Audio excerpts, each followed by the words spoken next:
À la une de cette édition, une macabre découverte. Un corps a été repêché à Quesnoy-sur-Deûle, plus précisément aux abords du pont de Quesnoy, dans le centre-ville. Il s'agirait d'une femme âgée. Son identité n'est pas encore connue. La police a ouvert une enquête pour connaître les circonstances exactes de ce drame.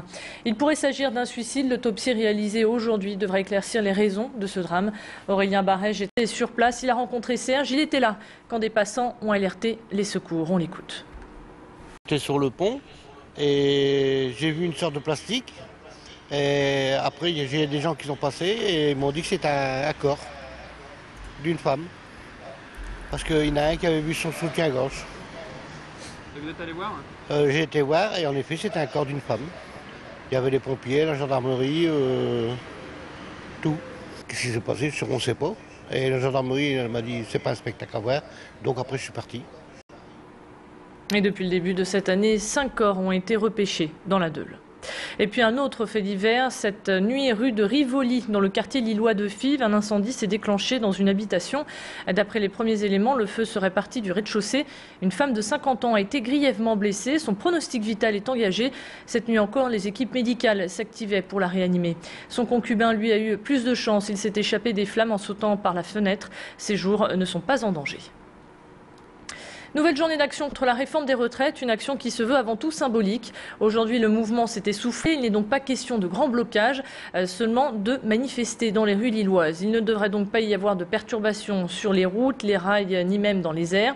Pour rassembler les troupes, un pique-nique solidaire est organisé ce midi porte de Paris. Ensuite, un cortège partira pour prendre la direction de la place de la République. Et d'autres manifestations auront lieu sur la métropole lilloise, notamment à Roubaix. Les manifestants partiront du boulevard Belfort pour rejoindre Marc-en-Barœul. La mobilisation grandit autour de Darcia et sa mère Carole. Ces deux femmes sont sous le coup d'une expulsion. Elles ont fui leur pays en 2008 pour arriver en France. Depuis, Darcia, âgée de 17 ans, est scolarisée au lycée Van der Merch à Roubaix. Elle souhaite devenir un jour infirmière. Sa maman, elle a suivi une formation, mais aujourd'hui, elle se trouve sans emploi. L'année dernière, elles avaient fait une demande d'asile, demande qui leur a été refusée. Et il y a quelques jours, leur cas a été étudié par le tribunal administratif de Lille. La décision est attendue d'ici une dizaine de jours. Autour d'elle, plusieurs amis ainsi que des parents d'élèves se mobilisent. Jean-Marc Courtin a rencontré les deux femmes. Aujourd'hui, elles craignent de repartir en Afrique. Elles savent que là-bas, le danger les guette. On les écoute. Dès mon retour au pays, donc c'est à partir de l'aéroport que je serai ramassée. Et la suite, vous le connaissez, comment les femmes crient de violences, de viols partout, même de tueries, les femmes. Donc nous payons, donc j'ai peur. Quelque part, à droite, on nous a jetés, mais à gauche, on nous a pris. Donc avec leur soutien, ça nous rapporte quelque chose. C'est vraiment un soutien considérable, un soutien remarquable. Donc je vois que nous ne sommes pas seuls. On revient à présent sur les débordements de ce week-end lors d'un match de Coupe de France opposant Tourcoing à Viry. Bilan, 3 joueurs et un arbitre ont été blessés. Le match avait pourtant bien démarré, mais à la 30e minute de la rencontre, tout a basculé.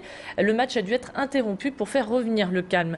2 joueurs se sont accrochés et ont été expulsés par l'arbitre. Sur la pelouse, la tension est montée d'un cran. D'autres joueurs ont dû être expulsés, ce qui n'a pas vraiment plu aux spectateurs qui sont descendus sur le terrain. Résultat, plusieurs affrontements ont eu lieu, obligeant les forces de l'ordre et les pompiers à intervenir. L'arbitre a été blessé. L'un des joueurs, Mathieu Maton, a été mordu au nez et a été emmené d'urgence à l'hôpital. Ce joueur a même décidé de porter plainte. Retour sur les faits avec Fabien Desmet. Il y a un joueur de Viry-Châtillon qui a mordu le nez d'un de nos joueurs. Il y a le gardien de but qui a quitté sa cage et qui a étranglé ce même joueur, qui apparemment été ciblé puisqu'il s'agissait de Mathieu Maton, notre joueur phare, qui a été professionnel au LOSC et qui a joué en équipe de France Espoir. Donc je pense qu'ils avaient bien ciblé le joueur sur lequel il fallait à tout prix évincer. Ils ont réussi. Et puis bon, quand on arrive à des comportements comme celui-là, ça a dégénéré totalement et ça a fini en bagarre générale. Et la Fédération française de foot devra étudier le dossier jeudi. Selon le règlement, Tourcoing, en tant que club recevant, devrait logiquement perdre le match, mais risque aussi de voir fermer provisoirement son terrain ainsi que de payer une sanction financière. Le festival de Père Noël est-il un rocker revient pour une 16e édition forte en émotion. Le concept reste inchangé. Pour un jouet offert, vous gagnez une place de concert 19 concerts au total vous attendent jusqu'à samedi au Splendide et également à l'Aéronef. Derrière cet élan de solidarité, on retrouve les élèves de l'EDEC, tous bénévoles et investis à 100% pour aider le Père Noël à gâter tous les enfants. Grâce à cette opération du cœur, l'année dernière, 1500 enfants ont reçu chacun 3 jouets. Élodie Bernachon a rencontré quelques participants. On les écoute.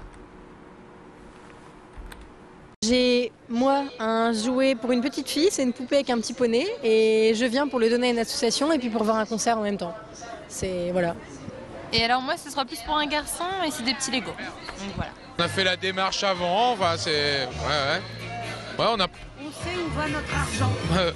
Oui, bah du coup, oui, c'est bien. On a fait une bonne action, enfin... Ouais, on a pensé à l'enfant qui va jouer avec, pas trop longtemps, on le connaît pas, hein, mais bon. Non, mais c'est bien. C'est plutôt l'idée de faire les deux aussi et de se dire qu'on fait une sorte d'œuvre caritative, on fait un bon geste et en plus pour passer une bonne soirée, quoi, voilà.